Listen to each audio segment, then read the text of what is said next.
Hello, hello, my absolutely beautiful astrology soulmates. Welcome to your weekly horoscope for the week of November 1st, which welcome to November first and foremost. It's absolutely phenomenal that we're here. I can't believe it, but here we go into November. And have you felt the energy speed up? Pick up? Have you felt the forward motion come in yet? Let me know in the comment section down below. Now, plenty to talk about this week. It is a new moon week, plus it's a new moon in Scorpio week. So great questions about transformation, what you'd like to develop on a deeper level. All of these are intentions we get to plant this week. And even more exciting than that, I have news for you. So give me 2 minutes so I can tell you about it. I have been talking to our friends over at OPA, the Organization for Professional Astrology, and iAstrologer is coming up in 2022. And for the YouTube Academy students, they are giving us not only a discount if you sign up and register of 10% off, but also the option for payment plans. That is a phenomenal deal, you guys. So if you're studying astrology, want to take it deeper, already practicing astrology, and want to advance your practice, this is a phenomenally generous gift to take. So I'm going to put all of the details in the description box down below, and I look forward to seeing you guys there. I'm teaching online and at the actual in-presence in Tucson as well. So keep that in mind as you're thinking about, is this the right thing for me to advance my astrology education this year? There's a virtual component and an in-person component. So you want to take advantage of us as a little academy. We are officially considered an astrology school, and we have been granted 10% off plus payment plans. That's really exciting, and I have you guys to thank for that. I had an idea of launching out an academy, and you guys came together with me to make it happen. And yes, we're going to start campaigning for year 2, but let's just get into what's happening this week first, and go to the description box down below or opaastrology.org to get your details and to get signed up, okay? Ooh, all right, so let's get in here. November 1st, we're starting a new month. We're moving to the close of the calendar year. The planets are predominantly forward at this particular time, which is very exciting. We're waiting for Uranus and Neptune, and we won't see Uranus come out of retrograde until 2022, but Neptune's on its way just in December. So we really have forward motion in our favor. Now, as we come into this week on Monday, the first day out of the saddle, we have got the sun in a quincunx or in conjunct to Chiron, and Chiron is still retrograde at this point. Now remember, the sun brings light, heat, life, vitality. There's motivation, there's movement associated with where the sun is going because it wants to beam, right? It really wants to show what it's made of. And Chiron is our wounded healer. And in the energy of Aries, it's about my action, my strategy, my identity, and it's retrograde. So we're looking back. What are the beliefs that we have about ourselves? Where are you on your core belief work so that you can get those assumptions, reasons, rationalizations, and rules out of the way to allow this next version of your real identity to shine itself forward? Now, as the sun and the sun and Chiron sit in this quincunx to each other, this is a really great energy as we come into this month. I just have this vision of us to take it and allow the sun, like follow the sun a little bit. Because a quincunx can feel like I've gone way too far this way and I've gone way too far this way. I'm actually trying to get in the middle, but I'm overshooting or undershooting the mark. So right here on Monday, take a deep breath and follow the sun. Where can you ease up and allow the healing to come in? Where can you allow those solar rays to just show you the beautiful progress you've made? Some transformation that has come into your life from last November to this November. What have you seen? Where is your vulnerability more available to be shared with people and less painful? Right? Where has the change happened for you? So follow the sun with this in conjunct and allow it to create the adjustment that you need, but instead of overwhelming you, because an in conjunct can bring something that feels like anxiety to the table. So if you're having anxiety, pick a side to work with, either the sun or pick the Chiron, but either way, acknowledge, and especially think back to September 4th, as we saw the sun and Chiron in conjunct then. What was coming up for you that you were having a vast amount of acceptance around, and you realize that that piece of healing is maybe done or you're in the process of it, and it really allows you to see the progress that you've made. So start this month off by realizing the reality of where you are, the progress you've made, and start where you are. Do what you can, okay?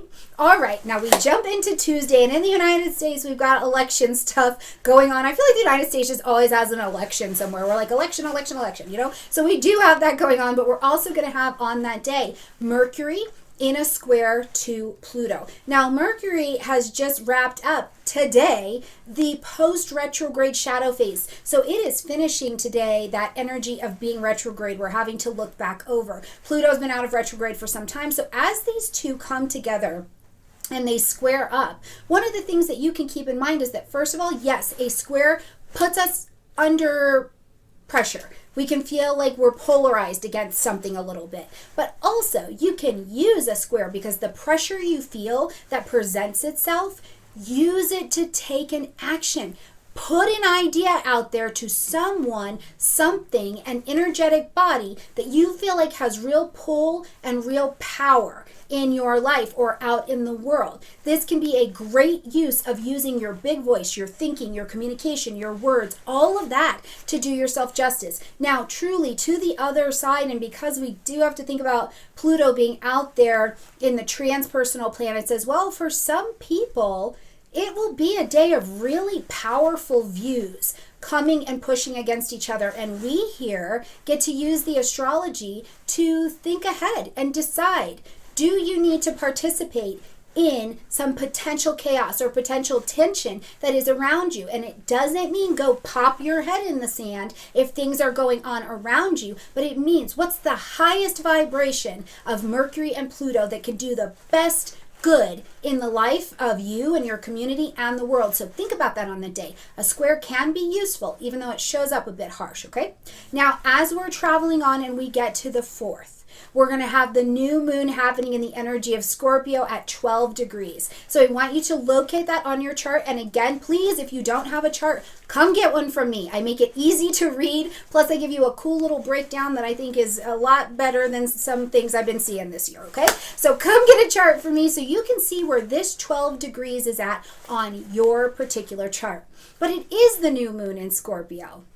This is our first indicator of some energies we're going to also see and work on as we move towards 2022 and move into the Taurus and Scorpio axes. So at this new moon, plant your seeds of intention. What would you like to see grow next? What would you like to give a fresh start? I mean, at a core level, at a deep, like from your root chakra level, what would you like to see yourself develop on, develop into? What mysteries do you want to study in this next year? How do you want to have your personal glow up season where you're like, I'm looking good, smelling good, feeling good, moving in a direction in my life that I feel very positive with? I'm healing, right? Like, what at a deep core level is your desire? Plant that at this new moon. This soil at the new moon is fertile. It is deep and it is ready.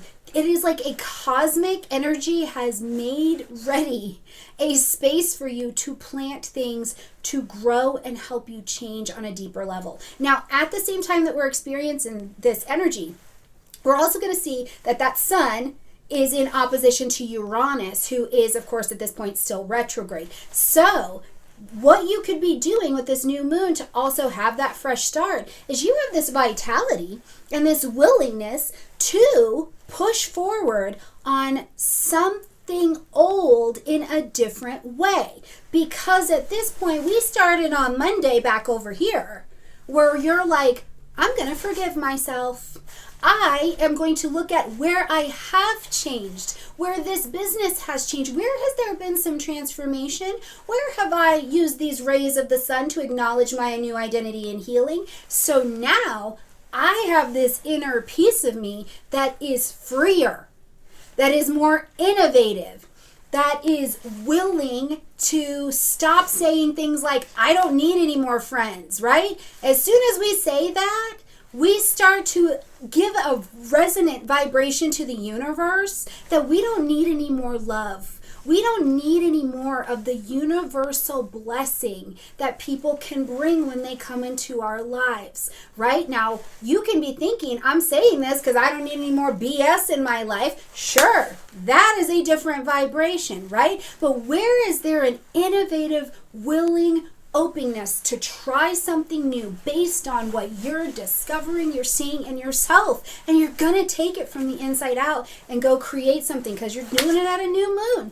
You're planting your seeds of intention at this time for that deeper level development, the mysterious development, vitality to rise to the surface because you're willing to get out of the comfort zone, do something new, have different new people in your space. I'm very excited for this moon, so let's just all be on top of it, okay? All right, when we get to Friday, it is a busy, energetic day. Now, this whole weekend, really, I feel like Thursday to Sunday is going to be like, zoof. So stay hydrated, get rested, and please don't forget to do your breathing. Humans, we hold our breath. Breathe. Do you understand how expensive and cheap breathing is at the same time? You can take a little salty, cheap breath all day long, and it will take you just as long as if you take a really luxurious, deep one. I've been thinking about that all week long. Okay, let's get to the 5th. So on the 5th, Venus entering into the energy of Capricorn. Now, Venus is going to be here for a long stay because it's got to retrograde through here. It's got to travel forward, then retrograde. Now, mark the calendars. November 17th, Venus is going to hit that pre-retrograde shadow time, 10 degrees of Capricorn. So note that on your chart because between 10 and 26 degrees of Capricorn, this is where you're going to see this Venus retrograde work for you. So start taking note. But today, Venus is in forward motion and she's moving into this energy of Capricorn. So now we're going to get serious, right?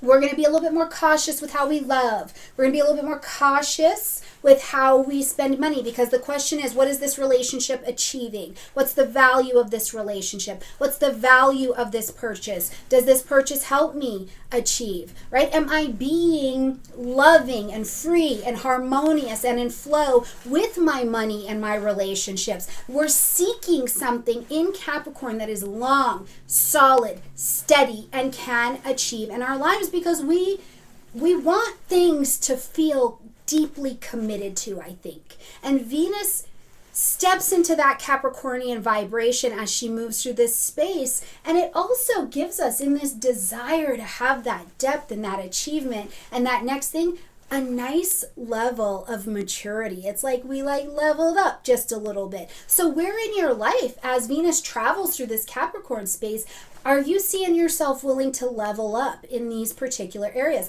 Look at it on your chart because that's where Venus is working. Okay, now also on the same day, we've got Mercury out of that post-retrograde shadow time, full retrograde cycle over into the energy of Scorpio. Now, we had a new moon just yesterday, okay, in the energy of Scorpio. Now, Mercury is here to look over those decisions, to align the mental vibration with where we are going. We're thinking deep. We're not taking shallow answers, right? Which doesn't mean that we are not fun. Doesn't mean that we are not at ease, right? That which is alive is warm and flexible. That which is dead is rigid and cold. So we're still flexible. And if areas of your life feel dead, use this mercurial energy. Think deeply. Think deeply, think wisely, think through the processes, think through the issues, think through the challenge, think through the opportunity, think through the manifestation. That is Mercury's superpower over here, and don't be afraid to get into the dark with it. Mercury's got a big old headlight, and it is willing to, with this Scorpio energy, take a look at everything, explore secrets. Watch that cool, mysterious, ancient aliens documentary. Mercury loves that in Scorpio, right? But enjoy the depth of thinking and communication and conversation. And I'm going to tell you, when you're in a level up season or you're in a healing season, sometimes I think that is when we have scorpionic conversation in the first place because there is a gut level, heart level conversation that naturally comes from that. So enjoy that. Please eat that up this week. But remember that the 5th is still energetic. energetically busy, okay? All right, we get to the 6th, and now that same Mercury who's thinking deep, living its best life, comes into a sextile with Venus. When the planets have sex, that's good for us because it creates a pocket of opportunity, of ease, but we're intelligently taking action on it. So Mercury and Venus coming together, this is flow. It's flow. It's ease. It's I can find a good deal. Venus is in Capricorn. It's like, no, where's my money going? What's my money doing? Right? Mercury's thinking deeply about this. Okay, so if I do this, I could either spend the money or I could save the money and buy another one of these, and then I'll have 2 of those, right? Like it starts thinking in these ways that maybe you haven't seen before. But I do love Mercury and Venus to get together in these 2 energies because it's sextile. Go shopping.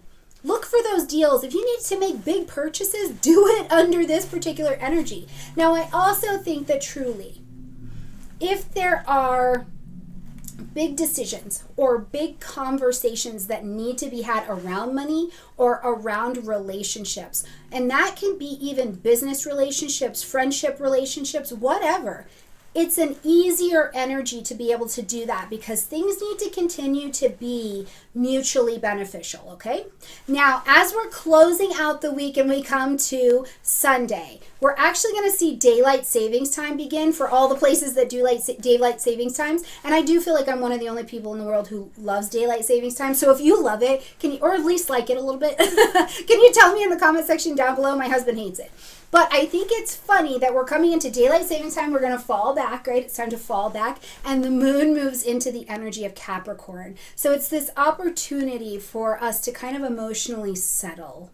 It's like, okay, let's get serious today. Let's slow down. We have to reset so that we can achieve, get those clocks sorted, have a time to get clear emotionally that yes, we're stepping back an hour. Please double check your schedules. All of these things give us some time, I also think, in Capricorn, to go within by ourselves and say, am I in order, right? Do I feel grounded? Do I feel solid here? What do I feel like in me at this point in the season is stabilized and ready to move towards an abundant future, or stabilized and ready to make decisions for what's next? So lots going on this week, you guys. Lots and lots and lots. And I hope you got ushy gushies out of here. It's not all feel good, but it is all useful information, how you can try to apply the highest vibration of these energies. I look forward to seeing how they manifest for you this week. Please let me know in the comment section down below. Oh my goodness. Go check out the OPA stuff. I'm going to continue to bring you information. I'm so excited. We're officially considered a school over here, you guys, and they're giving us deals to make sure we can keep the learning going. So like this video, comment, share, subscribe. I love you a ton, and I'll see you beautiful friends next week. Bye, everybody.